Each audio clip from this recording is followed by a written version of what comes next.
India की currency क्यों गिरती जा रही है और इसे हम कैसे ठीक कर सकते हैं। सोचो, एक सिंपल सीन। आज से 10 साल पहले $1 60 के बराबर था, बट अभी 2026 में $1 90 रुपीज़ को भी क्रॉस कर चुका है।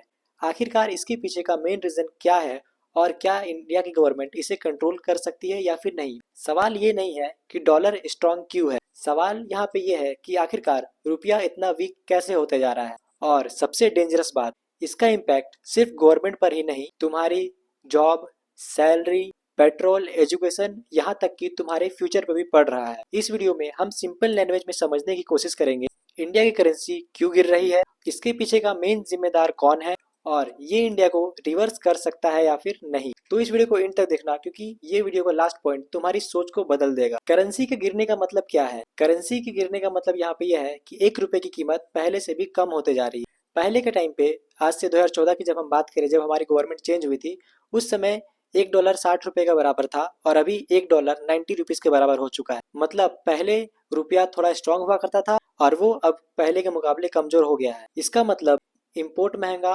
पेट्रोल महंगा, खाने की सामग्रियां महंगी, लैपटॉप महंगा, मेडिसिन महंगा, यहाँ तक कि फॉरेन में जो एजुकेशन हम पढ़ते थे वो भी महंगा हो चुका है। इसके पीछे का मेन 5 रीजन हो सकते हैं। इन्हें एक एक करके सभी रीजन को समझने की कोशिश करते हैं। रीजन नंबर 1, डॉलर सबसे पावरफुल करेंसी है। वर्ल्ड का 80% ट्रेड डॉलर में किया जाता है, जैसे कि oil, gold, silver, international loans, सभी चीजें डॉलर में ही होती हैं। और जब भी वार होता है, ग्लोबल क्राइसिस आता है, रिसेशन का डर होता है, तो इन्वेस्टर्स डॉलर खरीदते हैं और बाकी करेंसी को बेच देते हैं। इसीलिए हमारा रुपया ऑटोमेटिकली प्रेशर में आ जाता है। Reason number 2, US interest rates and US Federal Reserve. जब अमेरिका का सेंट्रल बैंक रेट्स बढ़ाता है, इन्वेस्टर्स को यूएस में ज्यादा रिटर्न मिलता है और वो इंडिया जैसे कंट्रीज से पैसा निकाल कर यूएस ले जाते हैं और इसका रिजल्ट, इंडिया से डॉलर बाहर और रुपया और भी ज्यादा वीक। सिंपल वर्ड्स में, हमारा पैसा वहां जाता है जहां पे सेफ्टी एंड प्रॉफिट ज्यादा हो। रीजन नंबर 3, हमारा इंडिया इंपोर्ट ज्यादा करता है और एक्सपोर्ट काफी ज्यादा कम करता है। जैसे कि इंडिया में ऑयल इंपोर्ट सबसे ज्यादा होता है, गैस इंपोर्ट होता है, electronics and semiconductor devices import होते हैं,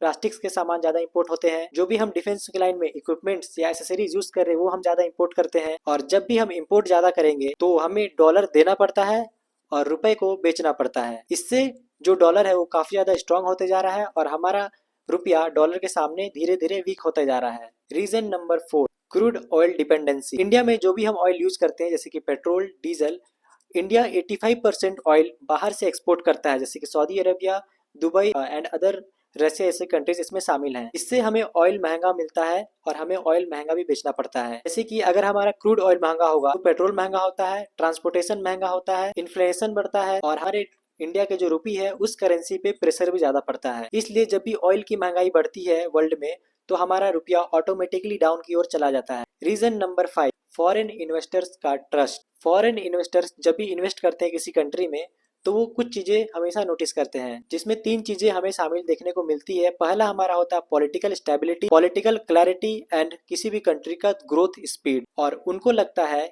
रिस्क ज्यादा है तो वो अपना पैसा तुरंत निकाल लेते हैं और जब वो इन्वेस्टर्स पैसा वापस निकाल लेंगे तो रुपया फिर से वीक हो जाता है। अब यहाँ पे रिजर्व बैंक ऑफ इंडिया का रोल क्या है? यहाँ हमारा आरबीआई क्या करता है, डॉलर रिजर्व को यूज करके डॉलर को मार्केट में सप्लाई करता है और इसके साथ ही साथ इंटरेस्ट रेट को एडजस्ट करने का काम करता है। लेकिन यहाँ पे आरबीआई एक लिमिट तक ही फाइट कर सकता है, क्योंकि रिजर्व इनफाइनाइट नहीं होते। लेकिन यहाँ पे आरबीआई फॉल को कंट्रोल कर सकता है, स्टॉप नहीं। अब यहाँ पे हम अपने इंडिया की करेंसी को कैसे ठीक कर सकते हैं, 5 पॉइंट्स में इस चीज को समझने की कोशिश करते हैं। सबसे पहले हमें इंडिया का एक्सपोर्ट सिस्टम को स्ट्रॉन्ग करना पड़ेगा। जैसे कि इंडिया में जो मैन्युफैक्चरिंग हो रहे हैं, electronics, semiconductors, defence and other services, जितना ज्यादा हम चीजों को एक्सपोर्ट करेंगे उतना ज्यादा डॉलर हमें मिलेगा और रुपया उससे काफी ज्यादा स्ट्रांग हो जाएगा। दूसरा पॉइंट है इंपोर्ट डिपेंडेंसी को कम करना होगा। जैसे कि जो ऑयल हम बाहर से यूज कर रहे हैं, अगर हम उन ऑयल को ना चूज करके अगर हम ईवी की ओर जाए तो ऑयल एक्सपोर्ट, ट्रांसपोर्टेशन भी कम हो जाएगा, ऑयल का इंपोर्ट जो हम बाहर देश से करते हैं वो इंपोर्ट भी कम होगा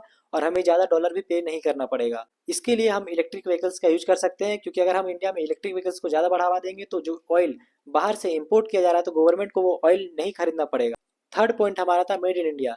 अगर हम बाहरी चीजों को इंपोर्ट ना करें और जो इंडिया में बन रहा है उसी का यूज करें तो हमें डॉलर कम पे करना पड़ेगा और इससे भी हमारा रुपया स्ट्रांग होगा। क्योंकि सिर्फ स्लोगन से नहीं, quality plus scale plus global trust चाहिए, तभी हम इन चीजों को हासिल कर पाएंगे। Point number 4, stable policies. क्योंकि फॉरेन इन्वेस्टर्स को क्लैरिटी चाहिए, जैसे कि जो इंडिया का टैक्स सिस्टम है, टैक्स रूल्स है, लॉन्ग टर्म विजन है और जो पॉलिटिकल स्टेबिलिटी है, अगर ये सारी चीजें अगर क्लियर रहेंगी तो जो बाहर के इन्वेस्टर्स हमारे देश में इन्वेस्ट करते हैं उनका ट्रस्ट हमारे ऊपर बढ़ता चला जाएगा। इसमें हमारे देश को भी तरक्की में काफी ज्यादा हिस्सेदारी देखने को मिलेगा। पॉइंट नंबर 5 जो हमारा आता है वो एजुकेशन एंड स्किल डेवलपमेंट, जो कि इंडिया का सबसे बड़ा वेपन समझा जाता है। अगर हम सिर्फ वर्कर्स ही नहीं क्रिएटर्स एंड इनोवेटर्स बन गए तो हमारी करेंसी ऑटोमेटिकली ही स्ट्रांग हो जाएगी। देखो अभी इंडिया का जो करेंसी है ना वो 90 रुपीज क्रॉस कर गया, अराउंड 91 रुपीज हो गया।